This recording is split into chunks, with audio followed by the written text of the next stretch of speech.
오늘 예수님께서 다시 예루살렘 성에 올라가셨습니다. 그리고 이제 다시 성전에 들어가십니다. 전날에 예수님이 성전에 들어가셨을 때에는 성전 안의 모든 것을 다 둘러보셨지만 아무 말씀도 하시지 않으셨습니다. 그저 둘러보실 뿐이었습니다. 마가복음 11장 11절에 보면 예수께서 예루살렘에 이르러 성전에 들어가사 모든 것을 둘러보시고 때가 이미 저물매 12 제자를 데리시고 베다니로 나가시니라. 그러나 이튿날 다시 성전에 들어오셨을 때에는 침묵하지 않으셨습니다.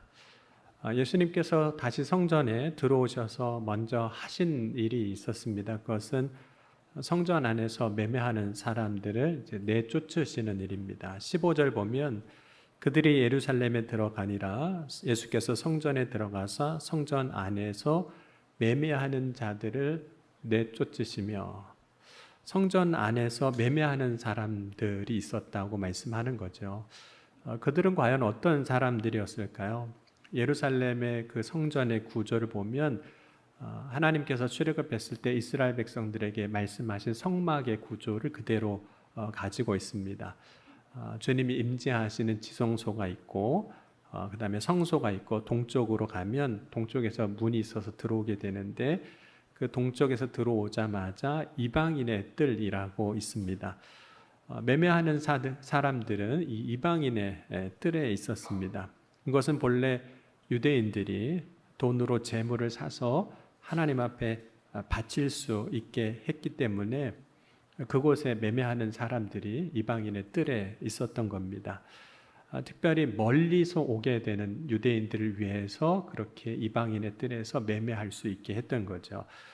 신명기 24장 12절 이후에 보면 이렇게 말씀하고 있습니다. 그러나 내 하나님 여호와께서 자기의 이름을 두시려고 택하신 곳이 내게서 너무 멀고 행로가 어려워서 내 하나님 여호와께서 그 풍부히 주신 것을 가지고 갈 수 없거든 그것을 돈으로 바꾸어 그 돈을 싸가지고 내 하나님 여호와께서 택하신 곳으로 가서 내 마음에 원하는 모든 것을 그 돈으로 사되 소나 양이나 포도주나 독주 등 내 마음에 원하는 모든 것을 구하고 거기 내 하나님 여호와 앞에서 너와 내 권속이 함께 먹고 즐거워할 것이며 내 성읍에 거주하는 레위인은 너희 중에 분깃이나 기업이 없는 자이니 또한 저버리지 말지니라.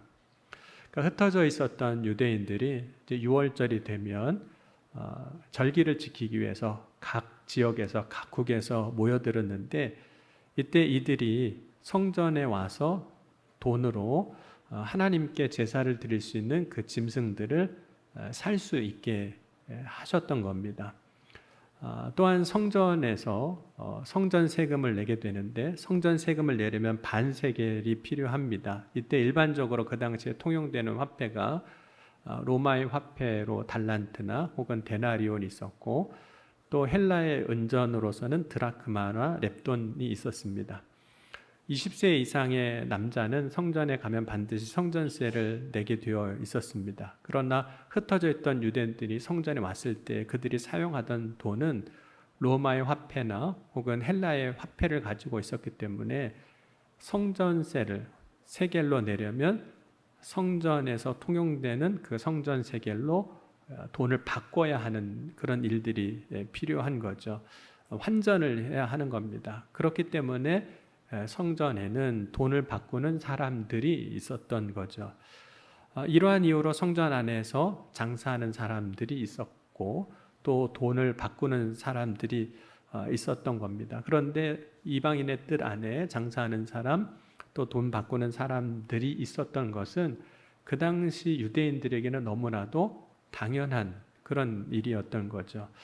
그러나 예수님께서 오늘 하신 일은 그 돈 바꾸는 사람과 짐승을 팔고 매매하는 사람들을 내쫓으시고 그들의 상을 엎어버리시는 그런 일입니다. 오늘 15절 보면 또 이렇게 말씀하고 있어요. 돈 바꾸는 자들과 자들의 상과 비둘기 파는 자들의 의자를 둘러 엎으시며, 그래서 예수님께서 성전에서 행하신 일이 내쫓으시고 엎으시는 거였습니다. 예수님이 성전 안에서 하신 일들은 상을 엎고 매매하는 사람을 쫓아내는 것인데, 의자까지 둘러 엎으신 것은 이들이 있을 자리를 없게 이제 만드신 거죠. 그러면 이때 성전 분위기는 어땠을까요? 일단 많은 사람들이 당황했을 겁니다. 사람들이 예수님이 하시는 일에 대해서 그냥 그저 바라만 보고 있었을 겁니다. 그리고 예수님이 하시는 일에 대해서 아무 말도 못하는 거죠. 예수님이 상을 얻고 매매하는 사람들을 쫓아내실 때 그 순간은 굉장히 소란스러웠을 겁니다. 상을 얻고 하니까. 하지만 그 다음에는 어떤 사람도 말을 하지 않았기 때문에 그 순간만큼은 또 고요하고 적막한 그런 상황인 거죠. 그렇다면 왜 예수님은 우리가 앞서 본 것처럼 신명기를 통해서 모세 율법이 되는 거죠. 성전 안에서 매매하고 돈 바꾸는 일을 허락했는데 모세가 허락한 일임에도 불구하고 성전 안에서 이렇게 돈을 바꾸고 매매하는 사람들을 내쫓으셨습니다. 그 이유가 무엇일까 하는 거죠. 그럼 모세가 매매와 돈 바꾸는 일을 허용한 이유는 모든 사람들이 하나님 앞에 나와서 기쁨으로 온전한 제사를 드리게 하기 위한 것이었습니다. 하나님 앞에 나와서 제사를 드릴 마음이 있지만 너무 멀리에서 오기 때문에 짐승을 끌고 올 수 없는 그런 상황에 있는 사람들, 또 혹은 여건이 되지 않는다 할지라도 하나님을 예배할 수 있도록 그 상황을 이제 만들어 준 것입니다. 특별히 성전 안에서 비둘기 파는 자들이 있었던 이유는 특별히 비둘기는 양이나 소로 하나님 앞에 제사를 드려야 하는데 그 양이나 염소를 바칠 능력이 없는 가난한 사람들이 양이나 염소를 대신해서 바칠 수 있는 제물이었습니다. 그럼 레위기 5장 7절과 8절을 한번 같이 읽어보도록 하겠습니다. 레위기 5장 7절 8절입니다. 만일 그의 힘이 어린 양을 바치는 데 미치지 못하면 그가 지은 죄를 속죄하기 위하여 산비둘기 2마리나 집비둘기 새끼 2마리를 여호와께로 가져가되 하나는 속죄물로 삼고 하나는 번제물로 삼아 제사장에게로 가져갈 것이요 제사장은 그 속죄물을 먼저 드리되 그 머리에 목에서 빗들어 끊고 몸은 아주 쪼개지 말며. 그래서 양을 살 돈이 없는 가난한 사람은 비둘기를 제물로 삼아 제사를 드릴 수 있도록 했던 겁니다. 그래서 비둘기 파는 사람이 이제 거기 있는 거죠.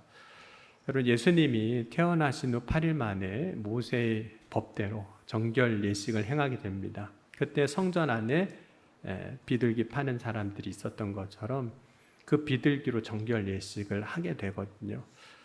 이유는 이제 가난했기 때문입니다. 그러니까 성전 안에 비둘기 파는 사람들이 있었던 것은 가난한 자라 할지라도, 그래서 양이나 소나 염소로 제사를 드릴 수 없는 그런 짐승을 가져올 수 없는 사람들이 하나님이 정하신 율례대로 하나님 앞에 제사를 드릴 수 있는 길을 열어놓은 것이죠. 본래 의미는 그런 겁니다. 그러므로 모세가 율법을 통해서 성전에서 매매를 하거나 혹은 돈 바꾸는 일을 할 수 있게 한 것은 하나님 앞에 나아갈 때 자신의 그 형편, 멀리서 산다든지 혹은 가난하다든지 그 상황이 그 사람이 하나님 앞에 예배드린 일에 걸리는 것이 되거나 거치는 것이 되지 않게 하고 누구든지 하나님 앞에 나와서 예배할 수 있는 길을 열어놓은 겁니다. 멀리서 하나님을 예배하지 못하는 일이 없게 하고 가난해서 하나님 앞에 제사를 드리고 속죄를 드리지 못하고 번제를 드리지 못하는 일이 없게 하도록 그렇게 이야기하시고 말씀하신 거죠. 그런데 문제는 성전에서 매매하는 사람들 그리고 돈 바꾸는 사람들이 그곳에서 있으면서 그 본래의 그 의미를 변질시켜 놓았다는 겁니다. 그렇다면 성전에서 매매하고 돈 바꾸는 사람들이 어떻게 본래 의미를 변질시켜 놓았느냐 하는 겁니다. 예수님께서 성전에 있는 사람들 향해서 두 가지 말씀을 하셨습니다. 첫 번째 말씀은 아무나 물건을 가지고 성전 안을 지나다니지 말라는 겁니다. 16절 말씀 보면 아무나 물건을 가지고 성전 안으로 지나다님을 허락하지 아니하시고, 그럼 아무나 성전 안을 지나다니지 말라는 것은 그들이 지금까지 해왔던 일에 대해서 앞으로 하지 말라. 그런 금지의 명령입니다. 예수님이 성전의 상을 업고 매매하는 사람들을 내쫓으신 것은 이번 한 번만 그렇게 하시겠다는 그런 뜻이 아닙니다.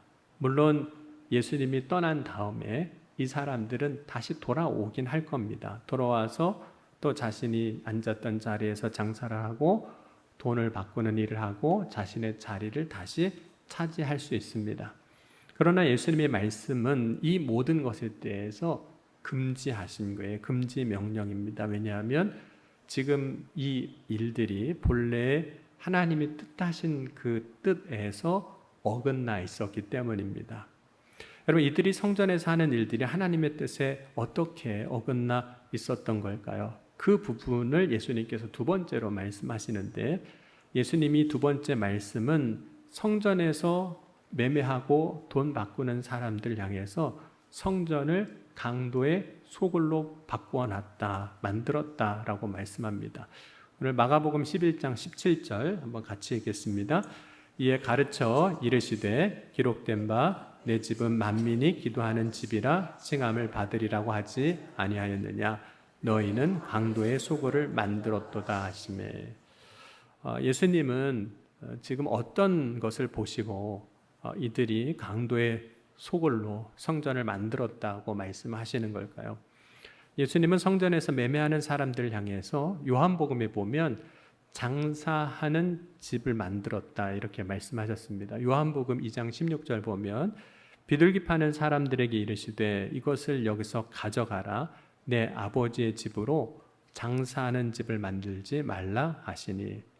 그런 장사란 본래 이문을 남기는 일을 하는 거죠. 그런데 지금 성전은 이문을 남기기 위해서 있는 곳이 아니라는 그런 의미입니다. 그러면 성전은 어떤 것일까요? 그러니까 우리가 어떤 것에 대한 본질을 이야기할 때 성전의 본질은 무엇일까 하는 겁니다. 무엇 하는 곳이 성전이냐 하는 거예요. 그럼 성전의 본질을 오늘 예수님께서 이렇게 말씀하셨어요. 기도하는 집이다. 그리고 솔로몬이 이제 성전을 건축하고 이제 하나님 앞에 봉헌을 하게 될 때 솔로몬이 구했던 것 중에 하나가 이 성전이 하나님이 들으시고 응답하시는 곳이 되게 해달라는 그런 기도였습니다. 열왕기상 8장 28절 이후에 보면 그러나 내 하나님 여호와여 주의 종의 기도와 간구를 돌아보시오며 이 종이 오늘 주 앞에서 부르짖음과 비는 기도를 들으시옵소서. 주께서 전에 말씀하시기를 내 이름이 거기 있으리라 하신 곳 이 성전을 향하여 주의 눈이 주야로 보시오며 주의 종이 이곳을 향하여 비는 기도를 들으시옵소서. 주의 종과 주의 백성 이스라엘이 이곳을 향하여 기도할 때 주는 그 간구함을 들으시되 주께서 계신 곳 하늘에서 들으시고 들으사 사하여 주옵소서. 그러니까 솔로몬의 기도에 응답하신 그 하나님은 솔로몬에게 이 기도를 들으시고 열왕기상 9장 3절에 보면 이렇게 응답을 하셨습니다. 이 성전을 거룩하게 구별하여 내 이름을 영원히 그곳에 두며 내 눈길과 내 마음이 항상 거기에 있으리라 하고 약속을 하셔요. 그래서 성전은 어떤 곳이 되냐면 하나님 앞에 나아가고 하나님을 만나는 곳이고 동시에 하나님이 말씀하시고 우리가 기도하고 응답이 이루어지는, 그래서 하나님의 역사가 있는 곳이 성전입니다. 이러한 성전을 이제 예수님께서 만민이 기도하는 집이라고 말씀을 하셨던 거죠. 그런데 예수님이 성전에 들어와서 보니까 그곳은 장사하는 집이 되어 있었다는 겁니다. 장사하는 집이라는 이 문제보다 사실 더 큰 문제가 있었는데 그곳이 강도의 소굴이 되었다라는 겁니다. 하나님께서 예레미야에게 성전을 향해서 도둑의 소굴로 보인다 이렇게도 말씀하셨거든요. 예레미야 7장 11절에 보면 내 이름으로 일컫는 받는 이 집이 너희 눈에는 도둑의 소굴로 보이느냐 보라 나 곧 내가 그것을 보았노라 여호와의 말씀이니라. 하나님은 도대체 뭘 보시고 예레미야에게 성전을 도둑의 소굴이라고도 이야기하셨던 걸까요? 그 이유는 성전 안에 있는 사람들을 보시고 그렇게 사실 말씀하신 거거든요. 여러분, 성전에 강도나 도둑이라고 불리는 사람이 사실 있었을까요? 그 안에 있는 사람들은 예수님 보실 때 실제로 강도나 도둑은 아니었는데 강도나 도둑이나 다름없어 보였다는 겁니다. 왜 예수님은 그들을 보실 때 그렇게 보셨던 걸까요? 여러분이 생각할 때 누가 강도고 누가 도둑입니까? 예수님이 십자가에 고난당하시고 죽으실 때 예수님 좌우편에서 십자가형을 받았던 사람들을 성경에 보면 행악자라고도 이야기를 하고 강도들이라고 이야기합니다. 그들이 강도죠. 여러분, 예수님께서 누가 우리의 이웃인지 물어보았을 때 강도만은 어떤 사람의 이야기를 들려주십니다. 그때 강도는 예루살렘에서 여리고로 내려가는 어떤 사람의 옷을 벗기고 그를 때려서 거의 죽게 만들었습니다. 이런 사람이 도둑이고 강도죠. 그런데 예수님이 성전에 있던 사람들을 도둑이요 강도라고 말씀하신 이유는 성전 안에 있는 이들이 누군가의 옷을 벗기고 빼앗거나 혹은 칼로 쳐서 누군가의 몸을 상하게 하거나 목숨을 위태롭게 하거나 누군가를 죽이거나 했기 때문은 아니었습니다. 성전 안에 있는 이들이 이러한 일을 사실 하지는 않았어요.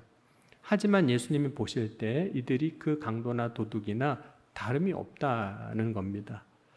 그 이유는 이들이 하고 있는 것들이 결국에는 강도나 도둑이 하는 것들과 크게 다르지 않았기 때문입니다. 그런 성전뜰에서 장사하는 사람들은 단지 멀리서 오는 사람들의 편의를 봐주거나 혹은 가난한 사람들이 하나님 앞에 나아갈 수 있는 길을 준비해 준 것이 아니라 그들을 통해서 자신의 이익을 얻고자, 특별히 많이 얻고자 했습니다. 아마도 이때 팔리는 물건들은 통상적으로 기대되는 혹은 거래되는 것보다 비싸게 팔렸을 겁니다. 그러니까 성전 밖에서 우리가 살 수 있는 것들보다는 더 비싸게 받는 거죠. 여러분, 휴가지 혹은 휴양지에 가면 우리가 통상 사는 곳에서 사는 것보다 물건이 쌀까요? 비쌀까요? 비쌉니다. 왜냐하면 거기서밖에 못 사니까 비싸게 받는 거거든요. 사람들이 성전뜰, 이방인의 뜰에 있지만 이들에게는 하나님을 예배하는 그런 목적은 없었습니다. 그럴 마음도 없었습니다. 이들이 성전 안에서 돈을 바꾸고 또 물건을 파는 것은 성전 뜰에 앉아서 자신의 이익을 얻는데 그 목적이 있었던 거죠. 그런데 이때 이방인의 뜰에 앉아서 장사를 하려고 하면 제사장의 허락을 받아야 합니다. 어떻게 성전 안에서 벌어지는 일이 제사장의 허락 없이 이루어질 수 있었겠습니까? 뿐만 아니라 시간이 지나면 성전 안에서 파는 물건이 아니면 곧 자신들이 짐승을 끌고 온 것으로 제사를 드리려고 할 때 제사장들이 이런 일을 하는 거예요. 그 짐승에 흠이 있다고 하면서 그 제물을 제물로 받아주지 않는 겁니다. 그러니까 하나님께 드릴 때, 제사를 드릴 때는 레위기에 보면, 레위기 1장에 보면 흠 없는 것으로 모든 제물을 드리라고 했습니다. 성전 안에서 벌어지고 있는 일들을 종합해 보면 영적으로 부패하고 도덕적으로 타락한 그런 일들이 벌어진 겁니다. 그렇기에 오늘 예수님이 성전에서 매매하는 사람들, 돈 바꾸는 사람들을 내쫓으신 일에 대해서 성전을 깨끗하게 하셨다라고 이야기를 합니다. 그래서 이 사건을 보통 성전 정화 사건이라고 이렇게 부릅니다. 만약 예수님이 이들을 내쫓으실 때 대제사장이나 서기관들이 정말 참으로 예배하는 사람들이었다면 예수님이 성전을 깨끗하게 하실 때 예수님이 하신 일로 인해서 기뻐했을 겁니다. 하지만 대제사장들과 서기관들은 예수님이 행하신 일로 인해서 분노합니다. 왜냐하면 이제 자신의 이익의 수단들이 끊어졌기 때문입니다. 뿐만 아니라 예수님이 이렇게 하시는 것을 통해서 자신들의 허물이 이제 드러나는 거죠. 그래서 예수님을 어떻게 하면 죽일까 꾀하게 됩니다. 하지만 제사장들과 서기관들이 많은 사람들이 예수님의 교훈을 듣고 놀라며 따르고 있었기 때문에 예수님을 두려워해서 그 당시에는 아무것도 하지 못합니다. 아무 말도 하지 못하게 되죠.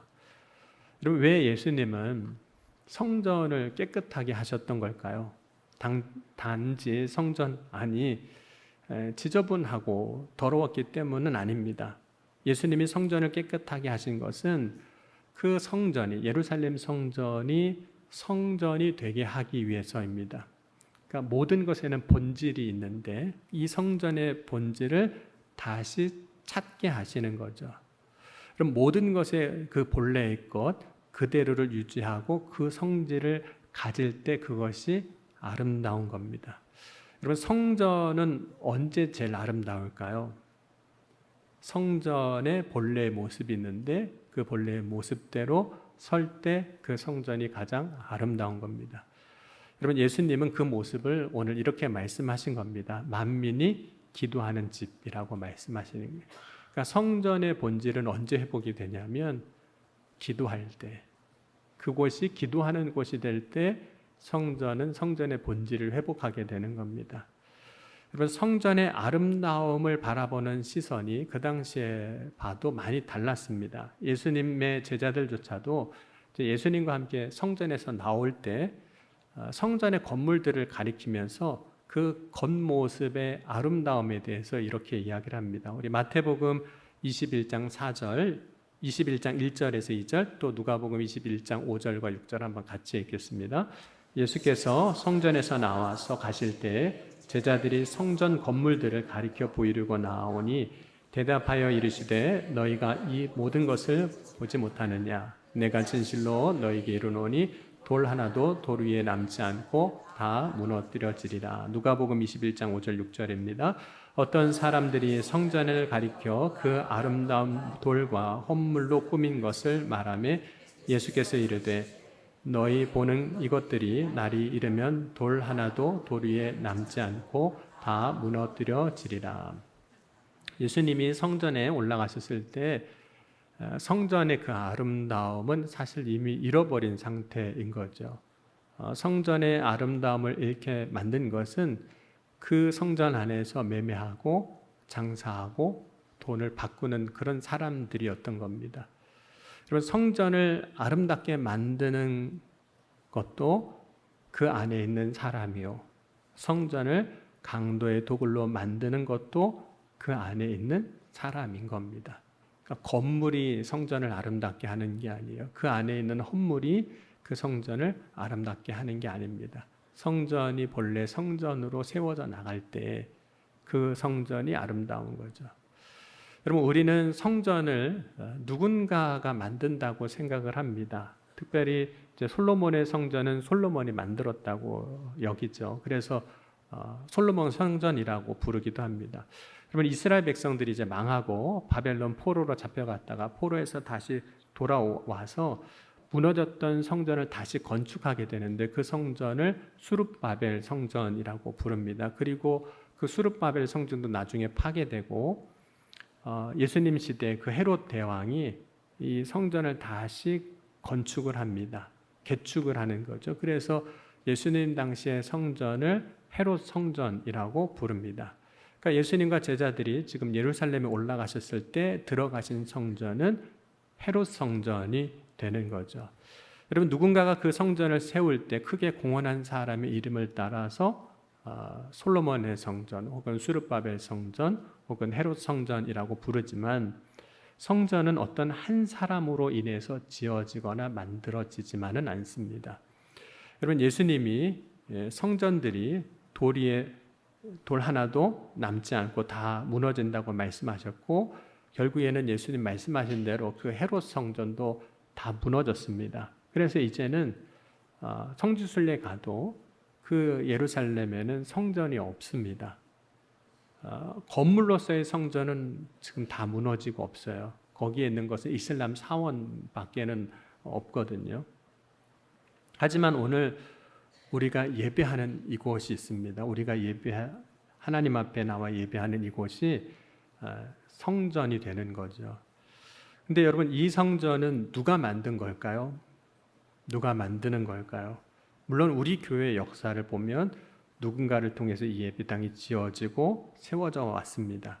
그런데 이 성전을 하나님이 보실 때 아름답게 하는 것은 누가 하는 것일까요? 지금 그 안에 있는 사람들이 이 성전을 아름답게 만드는 겁니다.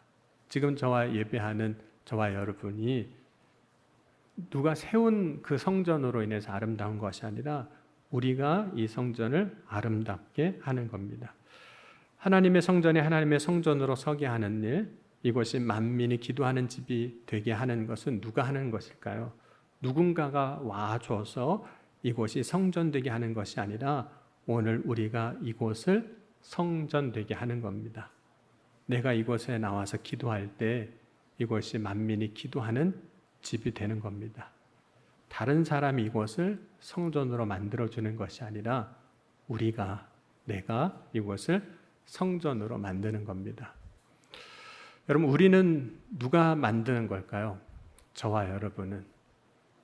질문을 바꿔 말하면 나는 누가 만든 건가 하는 겁니다. 하나님이 생명의 근원이시니, 창조주 하나님이시니, 나를 만드신 이는, 지으신 이는 하나님이십니다.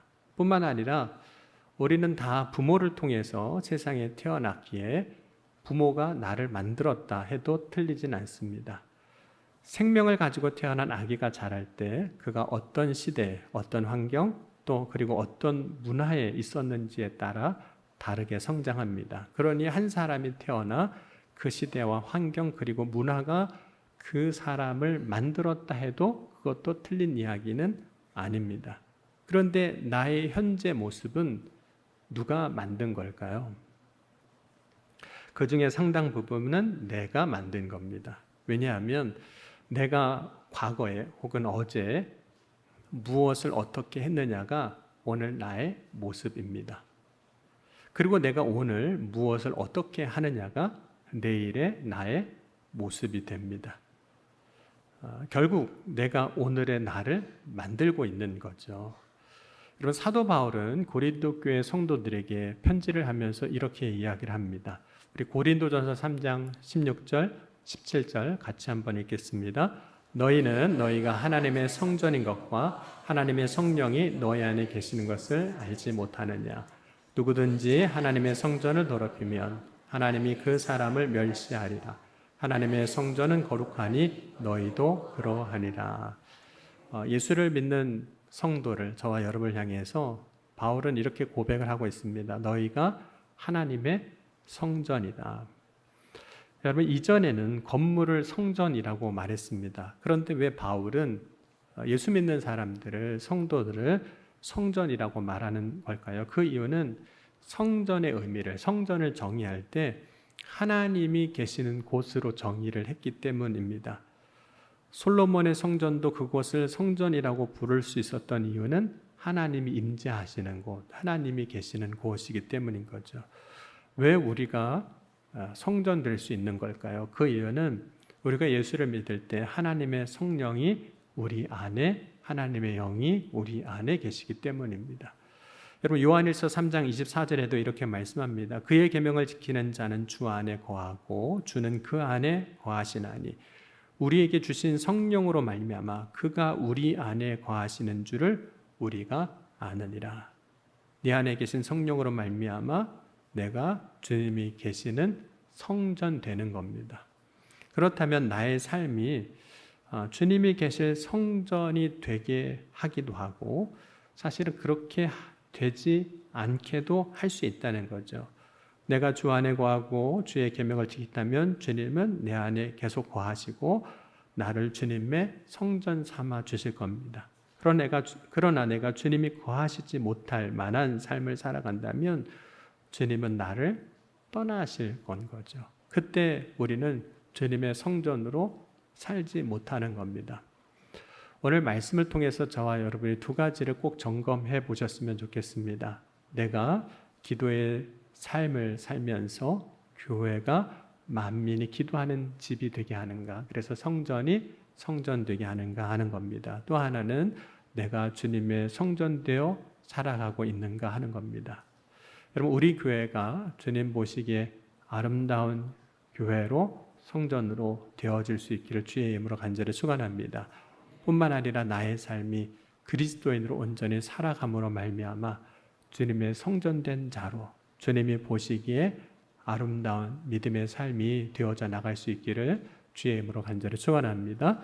오늘 말씀 붙잡고 우리 함께 기도하겠습니다. 기도하실 때 주님 오늘 이 시간 우리의 교회가 주님 거하시는 성전 되게 하시고 나의 삶이 주님이 거하실 성전 되게 하여 주옵소서.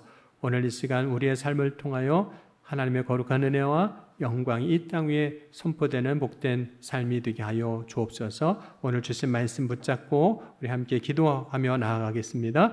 지금도 살아계시고 역사하신 하나님 아버지 감사합니다. 오늘 이 아침에도 주님 바라고 소망하며 믿음으로 나아갑니다. 우리의 교회가 주님 보시기 아름다운 성전 되게 하여 주옵소서.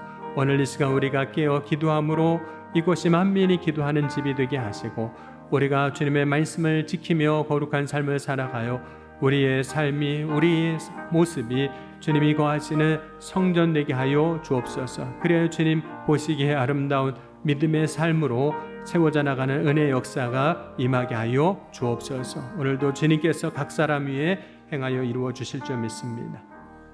지금도 살아계시고 역사하신 하나님, 오늘 우리의 교회가 주님 보시기에 아름다운 성전 되게 하시고 오늘 나의 삶이 주님 거하시기에 부족함이 없는 성전 되게 하여 주옵소서. 오늘도 믿음의 고백을 가지고 주님 앞에 나아가오니 주여 부르짖을 때, 구할 때, 간구할 때 역사하시고 이루어 주셔서 살아 역사하신 하나님을 날마다 찬송하며 고백하는 주의 자녀들이 다 되게 하여 주옵소서. 오늘도 주님께서 이루어 주신 줄 믿사오며 사랑이 많으신 우리 주 예수 그리스도의 이름으로 간절히 기도하옵나이다. 아멘.